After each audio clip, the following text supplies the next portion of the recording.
विश्वानि देव सवितरदुरितानि परासुव यद्भद्रं तन्न आसुव। ॐ सहना भवतु सहनौ भुनक्तु सह वीर्यं करवावहै तेजस्विनावधीतमस्तु मा विद्विषावहै। ॐ शान्ति शान्ति शान्तिः। ॐ कृष्णाय वासुदेवाय हरये परमात्मने प्रणतः क्लेशनाशाय गोविंदाय नमो नमः। ओम श्री परमात्मे नमः।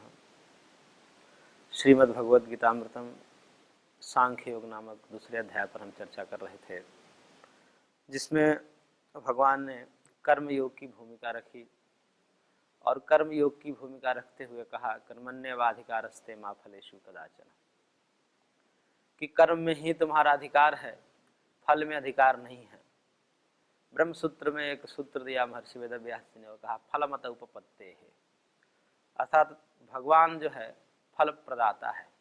फल प्रदातृत्व जो है भगवान में है, जीवों में नहीं है। यदि जीवों में फल प्रदातृत्व होता तो समस्त जीव सुखी हो जाते, सुख को ही ले लेते, परंतु सुख को चाहते हुए भी नहीं ले पाते और दुख को न चाहते हुए भी मिलता है। इससे पता चलता है कि जीव फल में परतंत्र है। इसलिए भगवान कह रहे हैं कि जो तुम्हारे अधिकार की वस्तु नहीं है उस पर अधिकार करना एक प्रकार से चोरी है। जब अधिकार है नहीं फल पर और उस पर भी अपना अधिकार जमाना चाहो, किसी अन्य के अधिकार की वस्तु पर किसी अन्य का दावा करे, तो वो एक प्रकार से गलत है। इसलिए भगवान कह रहे हैं कि कर्म में तुम्हारा अधिकार है तो वहां अपना 100% योगदान दो, और कर्म करोगे तो जैसा कर्म होगा उसका निर्धारण तो हम बैठे ही हैं। निरपेक्ष भाव से भगवान तो बैठे हुए हैं, उनमें तो किसी प्रकार के भ्रम प्रमाद आदि नहीं है कि भगवान गलत कर देंगे। जो जैसा कर्म करेगा उसको फल तो मिलेगा ही, पर फल में आसक्ति रखने से फिर व्यक्ति का कर्म भी बाधित होता है और फिर उसको जो है दुख होता है। अपेक्षित परिणाम न मिलने से उसको दुख होता है। सोच लिया कि अब की बार खेती में इतना उपज होना ही चाहिए, अब नहीं हुआ तो नहीं हुआ तो फिर उसको जो है दुख होगा। तो इसलिए कर्म खूब करें, पूर्ण पुरुषार्थ पूर्वक कर्म करें और जो भी फल मिल जाए उससे भगवान का प्रसाद समझकर संतुष्ट रहें। तो इसलिए भगवान कहे कि यदि फलाशा रखोगे तो तुम्हें दुख होगा, क्योंकि आशा दुख की जननी है। आशा जो है दुख का कारण है, आसक्ति दुख का कारण है। और ये आसक्ति भी क्यों होती है? तो कह रहे हैं कि दो प्रकार की आसक्ति होती है, एक कर्मासक्ति होती है, एक फलासक्ति होती है। यहाँ पर भगवान ने कहा कि माँ फलेषु कदाचन, फल में आशा मत रखो। लेकिन ये फल की आशा भी क्यों होती है? तो भगवान ने उत्तर वाक्य में जो कहा आगे, माँ कर्म फल हेतु, तुम कर्म के और फल के बीच में हेतु मत बनो। कर्म के बीच में भी हेतु होता है और फल के बीच में भी हेतु होता है। यानी कि कर्म के हेतु होगा तो कर्मासक्ति हो जाएगी और फल का हेतु बनेगा तो फलासक्ति हो जाएगी। मैं कर्म कर रहा हूं तो कर्म में यदि ममत्व आ जाएगा, कर्म में अहमत्व या ममत्व आ जाएगा, मैं कर्म कर रहा हूं तो फल भी मुझे मिलना चाहिए। जाहिर सी बात है कि जब कर्म मैं कर रहा हूं तो फल किसी दूसरे को कैसे मिल सकता है? मेरे को ही मिलना चाहिए। तो कर्म में आसक्ति होती है तो फल में आसक्ति स्वाभाविक है। अब फल में आसक्ति छूटे कैसे? तो भगवान ने कहा कर्म में आसक्ति को हटा दो, क्योंकि कर्म मूल है और कर्म में आसक्ति होने से फल में आसक्ति होगी। क्योंकि कारण में आसक्ति होने से कार्य में आसक्ति होती है, ये नियम है। कर्म कारण है और फल उसका परिणाम है, कार्य है। तो कर्म रूपी कारण में यदि आप आसक्ति कर रहे हैं तो फल रूपी कार्य में आसक्ति होनी ही है। जैसे किसी को क्षेत्र में, खेत में आसक्ति हो गई कि ये मेरा खेत है, तो मेरा खेत जब जैसे ही उसका खेत में आसक्ति हो गई, ममत्व हो गया, तो उससे होने वाले जो उपज है उसमें भी उसका अधिकार होगा, उसमें ममत्व करेगा। और जिसने अपने ममत्व को हटा लिया, मेरी जमीन नहीं है, मेरे को इससे कुछ लेना देना नहीं, तो उसमें जो भी फल होने वाला है उससे भी आसक्ति खत्म हो जाएगी। तो कर्म में आसक्ति होने से फल में आसक्ति, तो फलासक्ति जल्दी खत्म नहीं होगी। फलासक्ति खत्म करना है तो कर्म में आसक्ति हटानी पड़ेगी। लेकिन दूसरी बात यह है कि कर्म में आसक्ति हटा देंगे और इधर फल में भी आसक्ति हटाने को कह रहे हैं, तो फल में भी आसक्ति हटाने के लिए कर्म में आसक्ति हटानी पड़ेगी। कर्म फल दोनों में आसक्ति हटा के तो कर्म करे क्यों व्यक्ति, ये समस्या आती है। कर्म करना ही क्यों है जब फल में आसक्ति हमको नहीं रखनी है और उस आसक्ति को छुड़ाने के लिए पहले कर्म में भी आसक्ति हटानी पड़ेगी, तो फिर कर्म ही क्यों करें। तो भगवान कह रहे हैं कि इसलिए माते संगोस्त्व कर्मणि, अकर्म में भी तुम्हें आसक्ति नहीं होनी चाहिए कि जब फल में आसक्ति ही नहीं रखनी है और इधर कर्म में भी ममत्व हटा देना है तो फिर कर्म करना ही क्यों है। तो भगवान कहे नहीं, तुम्हें ऐसे निठल्लेपन में विश्वास नहीं होना चाहिए। मैं कह रहा हूं कर्म फल में आसक्ति नहीं होनी चाहिए, इसका मतलब फल मिलेगा ही नहीं तो करना क्यों। फल मिलेगा ऐसी बात नहीं है, आसक्ति छोड़ने को बात करें, फल तो मिलेगा, जो कोई कर्म करेगा उसको फल तो मिलना अनिवार्य है। लेकिन भगवान करे कि तुमको यदि सुखी होना है, तुमको समत्व योग में जाना है, तो आसक्ति को छोड़नी पड़ेगी और आसक्ति छूटेगी तब जाकर के तुम्हारे अंदर कर्मयोग की प्रतिष्ठा होगी। तो कई बार ये होता है कि 3 प्रकार के लोग प्रायः देखे जाते हैं। एक तो ये होते हैं कि कर्म करने से पहले पूछते हैं इससे हमारा फायदा क्या होगा, हमें क्या मिलेगा, ये जो आप काम बता रहे हो इससे हमारा फायदा क्या, लाभ क्या होगा। तो ये कहते हैं कि 3rd क्लास के लोग हैं, अधम कोटि के, पहले फायदा देखते हैं, लाभ देखते हैं और फिर कहते हैं कि लाभ है तो कर्म करूंगा अन्यथा नहीं करूंगा। ऐसे लाभ के चक्कर में उनको कहीं लाभ दिखता नहीं, कर्म करते नहीं, निठल्ले बैठे रहते हैं, या जहां कहीं भी करते हैं तो शुरुआत में ही हानि हो जाती है, फिर कर्म करना बंद, फिर दूसरे कर्म को पकड़ते उसमें भी हानि, फिर वहां से बंद। ऐसे भटकते रहते हैं जीवन भर, जो है नाना प्रकार के कर्म करते रहते हैं और हानि लाभ तो होना रहता ही प्रत्येक कार्यों में। तो अब ये व्यक्ति जो है केवल फल को देख करके कर्म करना चाहता है कि मेरे को फल मिलेगा, लाभ मिलेगा तब मैं कर्म करूंगा, अन्यथा कर्म नहीं करूंगा। तो इसको कहते हैं अधम कोटि का व्यक्ति, 3rd क्लास के। उससे जो मध्यम श्रेणी के जो लोग हैं वो कहते हैं कि देखिए कर्म करेंगे तभी तो फल मिलेगा। अरे कर्म कुछ करेंगे तभी तो फल मिलेगा, फल तो कर्म का परिणाम है। इसलिए चलिए लाभ या हानि को छोड़कर कर्म करेंगे, कुछ तो मिलेगा ही, क्योंकि बैठे रहेंगे तो कुछ मिलेगा नहीं, बिना कर्म का फल मिलेगा नहीं, तो कुछ तो शुरुआत करते हैं। तो यहाँ भी जो है फल के प्रति आसक्ति रहती है, लेकिन ये कर्म में थोड़ा विश्वास रखता है कि कर्म करेंगे तभी तो फल मिलेगा, हमें फल चाहिए। लेकिन ऐसा निठल्ले थोड़े मिलेगा, वैसे ही पहले कह दें कि नहीं फल मिलेगा तो भी आरंभ करें, आरंभ करेंगे तो कुछ ना कुछ फल मिलेगा। लेकिन यहाँ भी जो है फल में आसक्ति होती है, फल में आसक्ति पूर्वक कर्म ये भी व्यक्ति करता है, लेकिन पहले वाले की अपेक्षा से अच्छा है कि फल की चिंता पहले नहीं कर रहा है, फल को बाद में रख रहा है और कर्म को पहले रख रहा है। और पहले वाला व्यक्ति जो अधम क्लास का था वह तो जो है फल को पहले रख रहा था, कर्म को बाद में रख रहा था। और ये मध्यम श्रेणी के व्यक्ति कर्म को पहले रखता है और फल को बाद में रखता है। उत्तम श्रेणी के जो व्यक्ति हैं वो कहते हैं कि फल को तो हटा ही देते हैं, फल पर ध्यान ही नहीं देते और केवल कर्म पर ध्यान देते हैं, क्योंकि फल पर ध्यान देना भी कर्म से भटकाव है एक प्रकार का।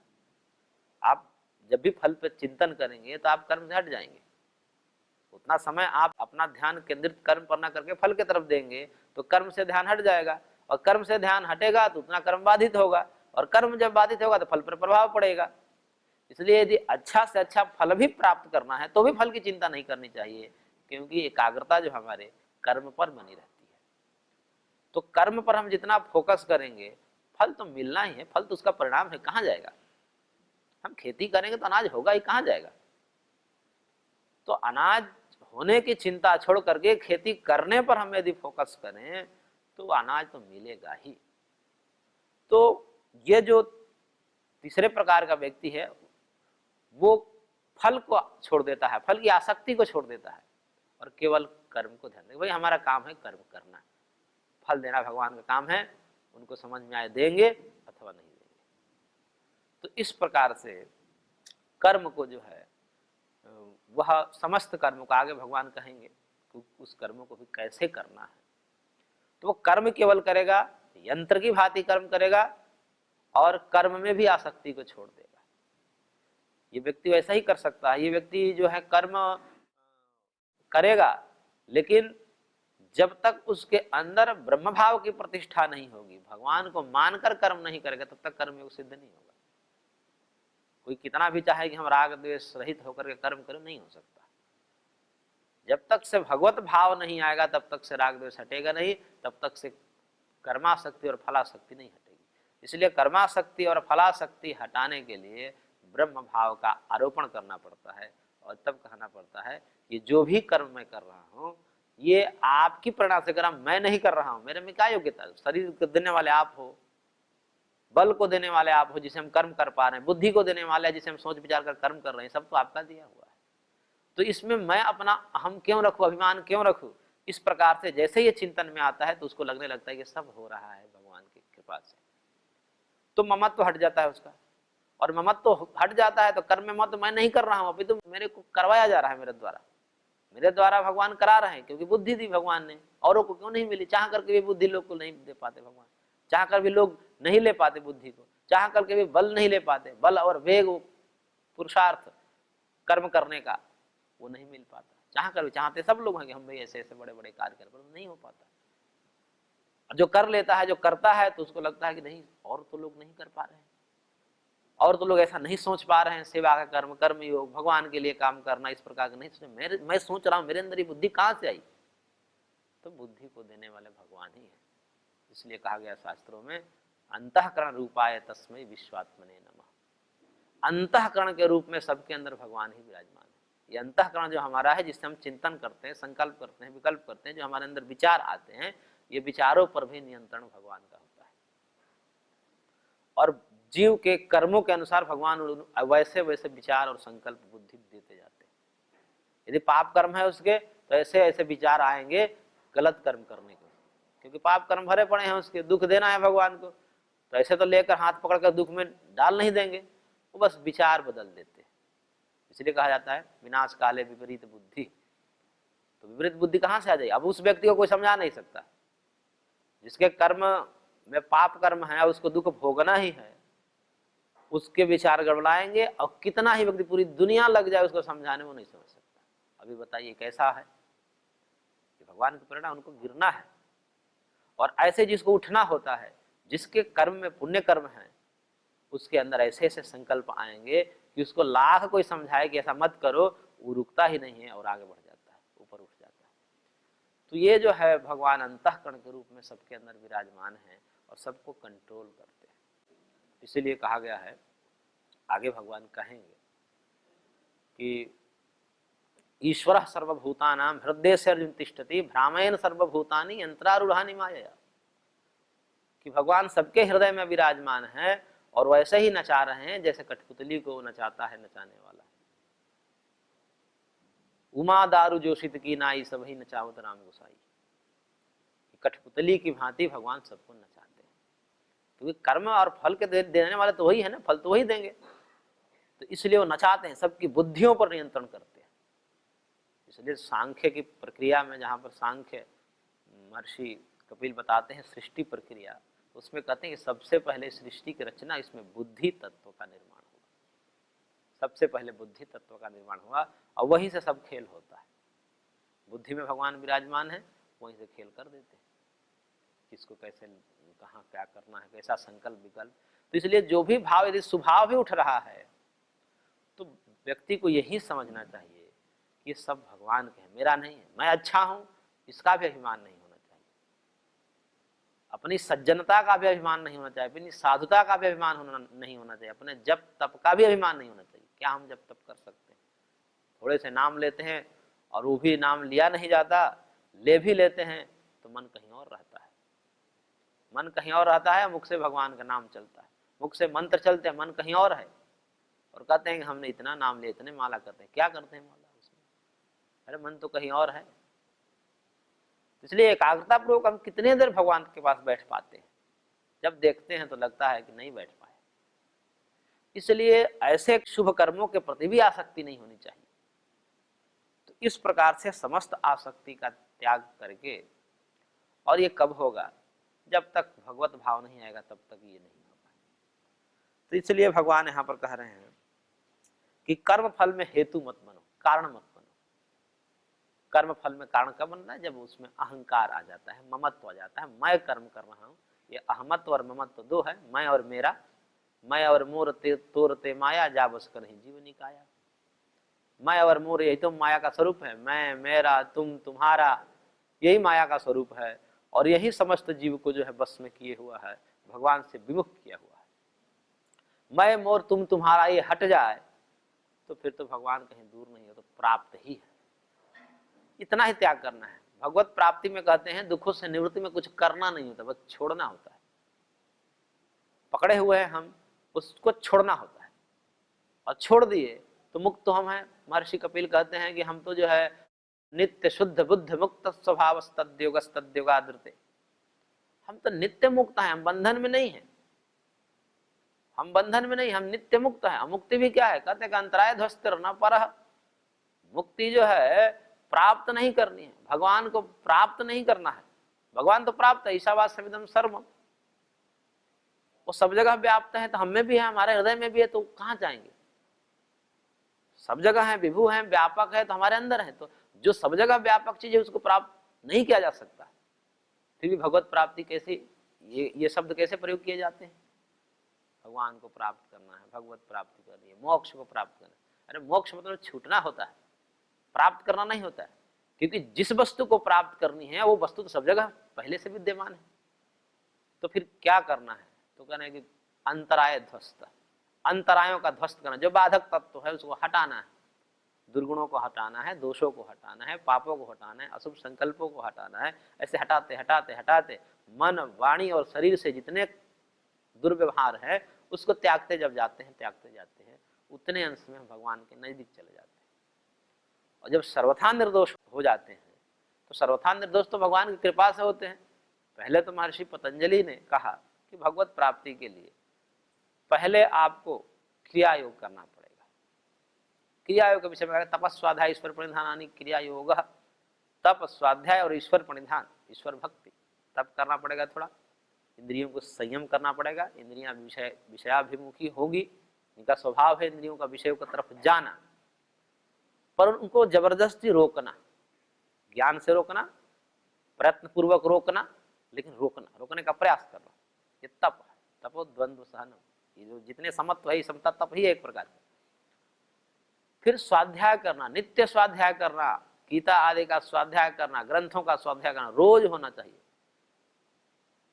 तो स्वाध्याय में प्रमाद नहीं, तो उपनिषदों का उद्घोष है स्वाध्याय प्रवचनाभ्याम मां प्रमितव्यम। स्वाध्याय और प्रवचन में प्रमाद नहीं करना चाहिए। पढ़ना पढ़ाना, इसलिए महर्षि दयानंद जी कहते हैं पढ़ना पढ़ाना, पढ़ना भी और पढ़ाना भी, ये दोनों काम है सत्पुरुषों के, इसलिए इसमें प्रमाद नहीं होना चाहिए। इसलिए नित्य स्वाध्याय होना चाहिए, तप होना चाहिए, और ईश्वर प्रणिधान, ईश्वर भक्ति। ईश्वर भक्ति में वहां पर जप आदि का विधान किया गया है, या वहाँ जो क्रिया योग पूरा कर्मयोग ही है।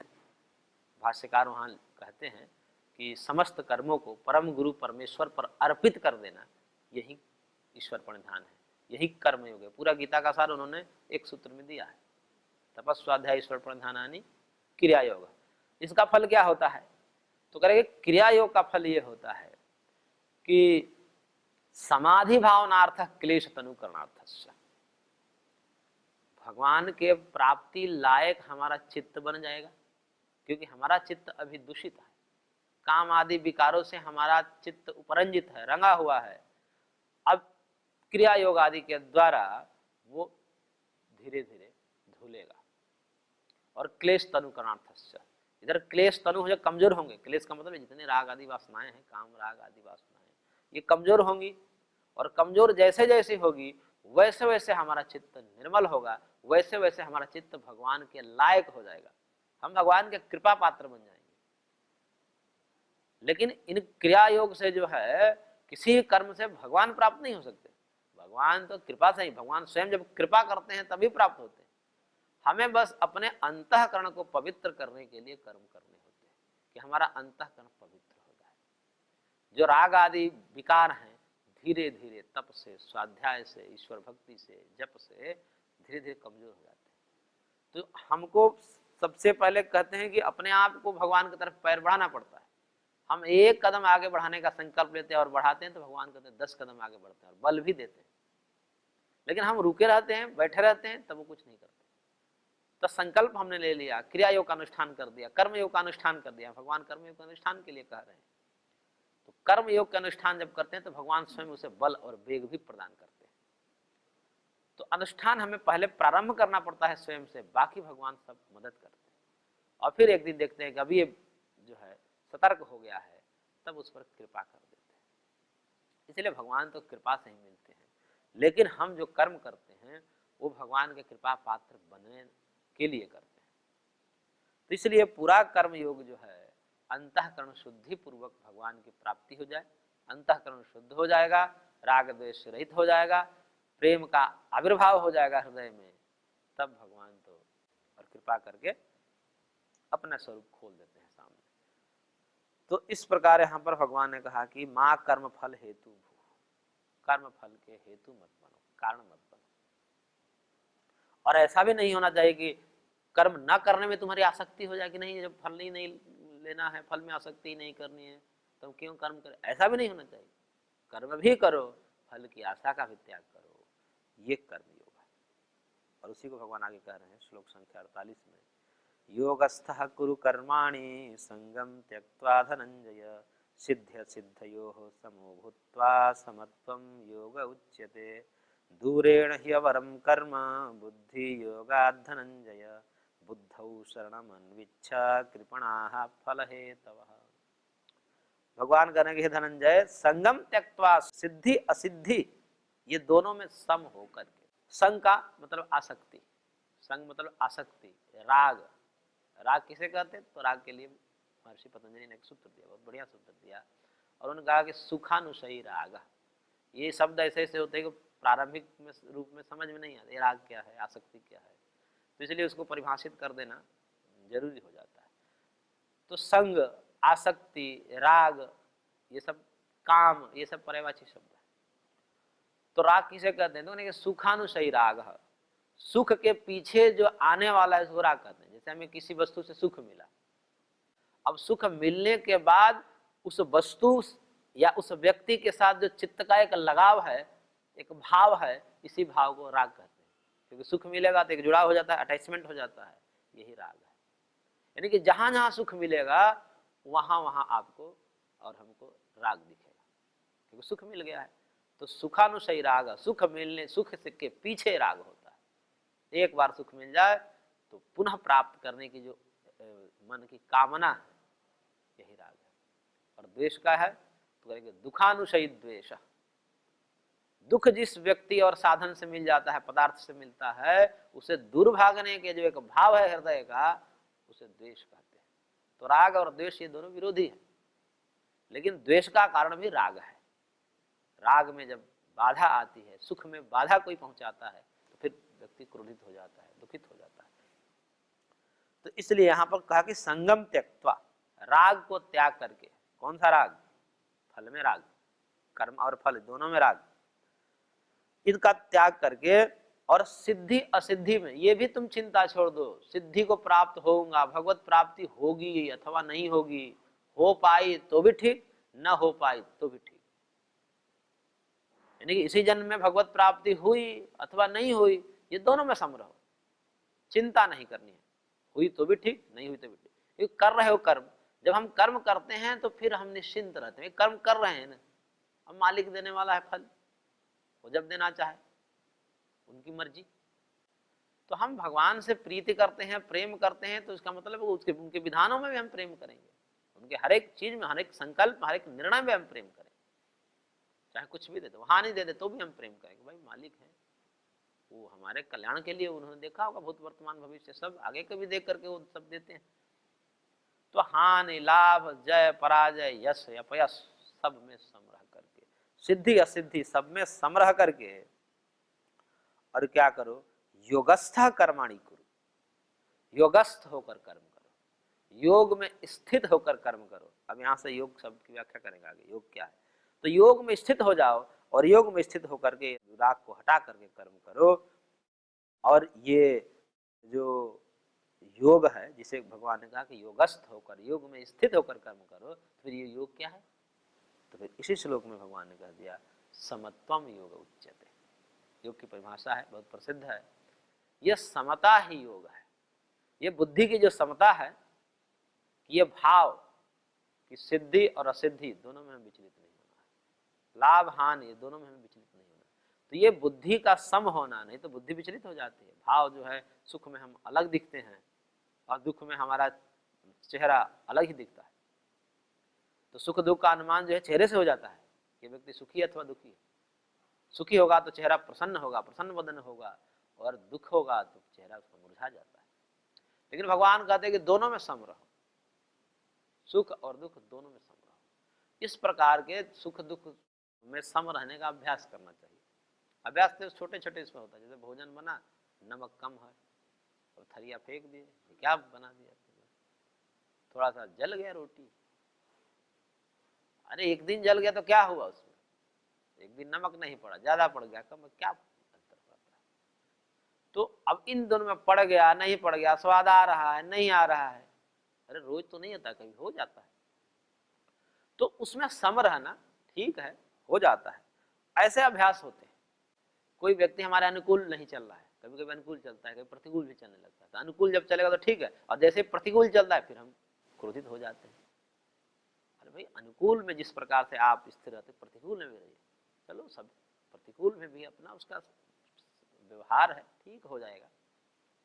किसी का भी थोड़ा व्यवहार होता है, हमारे प्रतिकूल हो जाता है, लेकिन फिर भी समझाना है उसको, लेकिन अपने को विचलित नहीं, क्रोधित नहीं होना है, अपने को समता में रख करके व्यवहार करा। तो ऐसे करने से फिर धीरे धीरे हम समता में स्थिर हो जाते हैं। ये छोटे छोटे अभ्यास से समत्व आ जाता है।